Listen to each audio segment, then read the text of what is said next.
Jauh sebelum Sekretaris Jenderal Hizbullah Hasan Nasrullah tewas, ia mengklaim Israel sengaja menyembunyikan kekalahan telak dalam pertempuran melawan Hizbullah. Dia mengatakan apabila pembunuhan tetap didiamkan, hal itu malah lebih membahayakan Lebanon daripada resiko yang muncul di medan perang. Menurut Nasrullah, dalam konflik antara Hizbullah dan Israel di perbatasan, pihaknya sudah menjalankan ratusan operasi militer anti-Israel. Operasi itu merupakan bentuk dukungan kepada perjuangan warga Palestina di Gaza.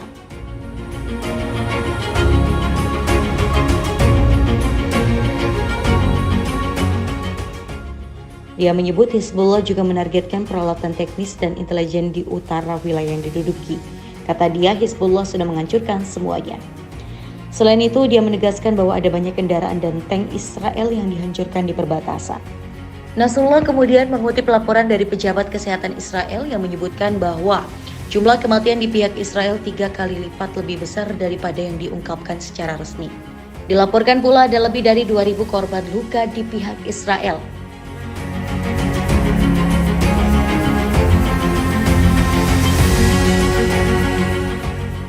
Dia mengklaim operasi militer yang dijalankan Hizbullah membuat Israel kewalahan.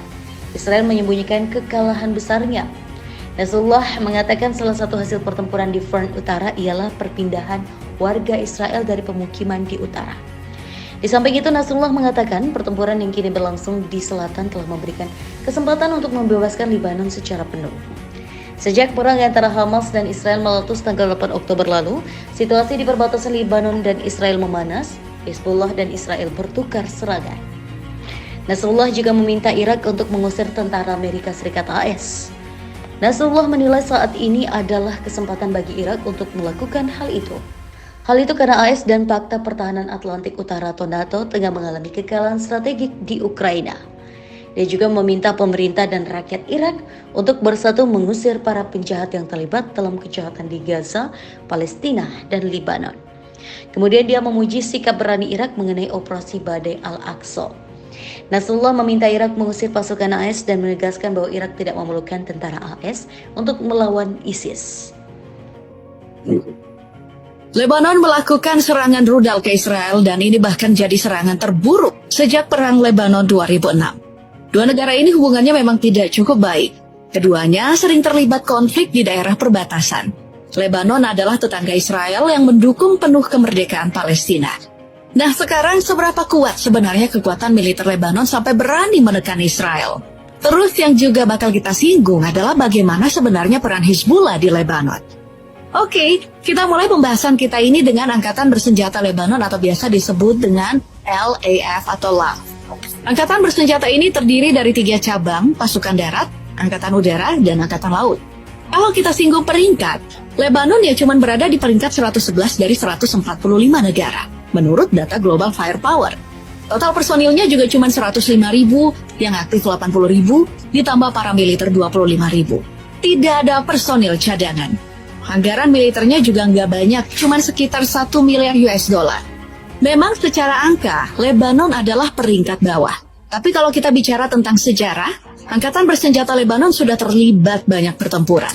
Perang Saudara Lebanon tahun 1975 sampai 1990. Usai digempur habis-habisan oleh 3 negara sekaligus, yakni Lebanon, Suriah, dan Palestina. Akhirnya, pejabat Israel menyatakan penyesalan atas insiden penyerangan yang dilakukan polisi Israel terhadap Masjid Al-Aqsa pada Rabu 6 April 2023, yang membuat konflik di Timur Tengah semakin memanas. Itu diketahui setelah 3 negara Timur Tengah sekaligus menyatukan kekuatan untuk menyerang Israel. Ketiga negara tersebut yakni Lebanon, Suriah, dan Palestina.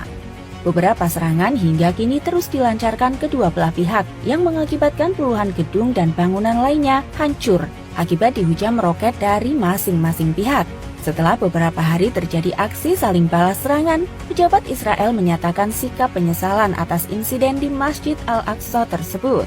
Dikutip dari berbagai sumber berita internasional, Komisaris Polisi Israel Kobi Sabtai mengakui bahwa akibat penyerangan yang dilakukan pihaknya beberapa waktu lalu, menyebabkan kerusakan dan memuncaknya konflik di Timur Tengah. Seharusnya, para polisi tidak memukuli orang yang berada di Masjid Al-Aqsa, sesalnya. Sabtai mengatakan, tindakan polisi Israel yang memasuki Masjid Al-Aqsa hanya bertujuan untuk operasi sekaligus mengamankan orang yang dianggap provokator dan agitator di dalam masjid. Tak hanya Sabtai, beberapa pejabat lainnya pun ikut menyesalkan insiden tersebut. Karenanya, pejabat Israel menilai dengan adanya penyerangan itu, negara Islam di seluruh dunia ikut menyoroti atas penyerangan di tempat suci umat muslim, yakni Masjid Al-Aqsa. Israel terus-menerus menyerang dan menghantam Lebanon sepanjang Senin Selasa 23-24 September 2024 yang menurut Kementerian Kesehatan Lebanon telah menewaskan 558 orang, 50 diantaranya anak-anak, serta melukai 1.800 orang lainnya.